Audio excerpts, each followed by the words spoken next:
میں جو بات کہنے جا رہا ہوں وہ یہ ہے، دریائے نیل کا نام تو سنا ہوگا آپ نے، اس کا حسن و جمال پوری دنیا میں مشہور ہے.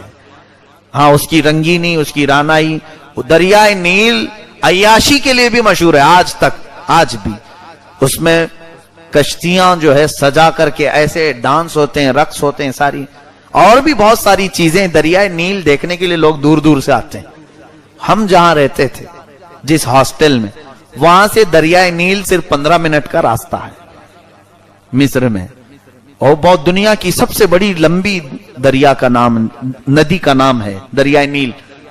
حضرت بھی اسی ہاسٹل میں 3 سال گزار کر گئے، اور جب 40 سال کے بعد آئے تھے یعنی 2009 میں، حضرت کی بصارت، آنکھوں کو کمزوری لاحق تھی، دیکھ نہیں پاتے تھے.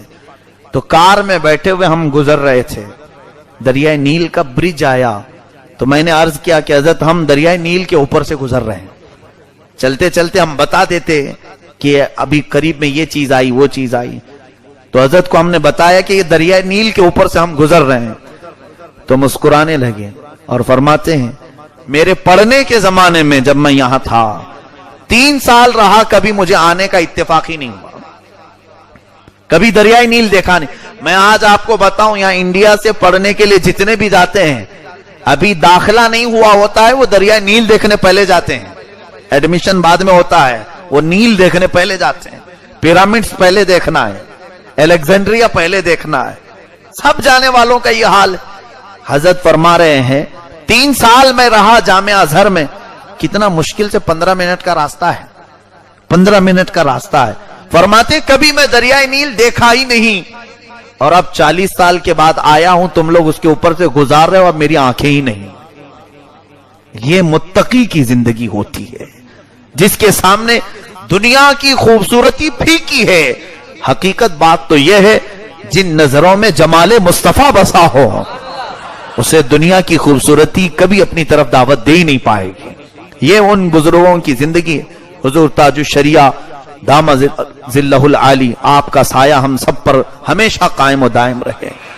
آپ اپنے تقوی و طہارت کی زندگی کو جس طرح گزارتے رہے، ان کی پرسنل لائف میں نے دیکھا وظیفوں کا ٹائم الگ، لوگوں سے ملاقات کا ٹائم الگ، اپنی عبادتوں کا ٹائم الگ، پھر کتابیں لکھنے کا ٹائم الگ.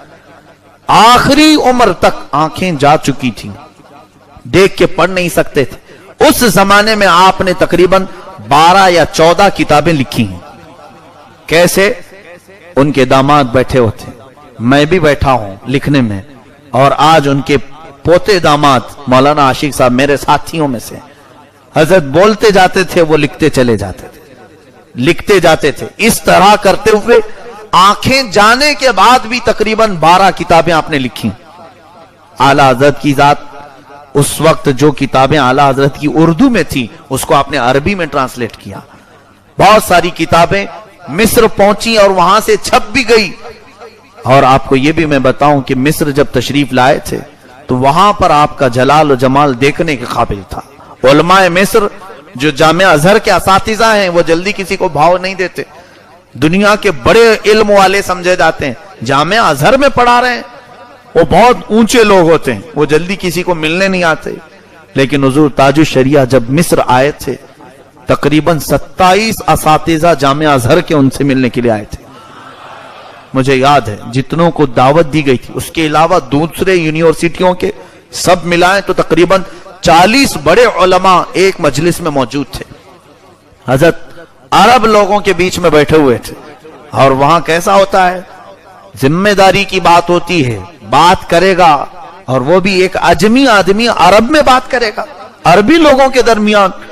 ہم ڈرے سے ہمیں ہماری زبان نہیں کھلتی تھی ان لوگوں کے سامنے، اور حضرت فصیح عربی میں آدھا گھنٹہ تک ان کے سامنے بیان کرتے رہے.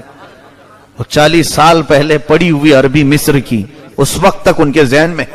جب بولتے گئے وہ اساتذہ جو جامعہ ازہر کے، وہ اش کرتے رہے. اس کے بعد مصر کا ایک طریقہ ہے، اب جیسے یہاں کیسے کوئی بھی آئے بیان کرے اور چلا جائے، وہاں مصر میں ایسا نہیں ہوتا. بیان کرنے کے بعد مقرر کو بیٹھاتے ہیں، بیٹھو، جو بیان کیے نا اس میں کچھ سوالات ہیں، ہم سوال کریں گے، آپ جواب دو.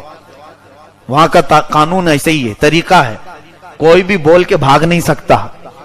یہاں تو کچھ بھی بولو اور چلو جاؤ.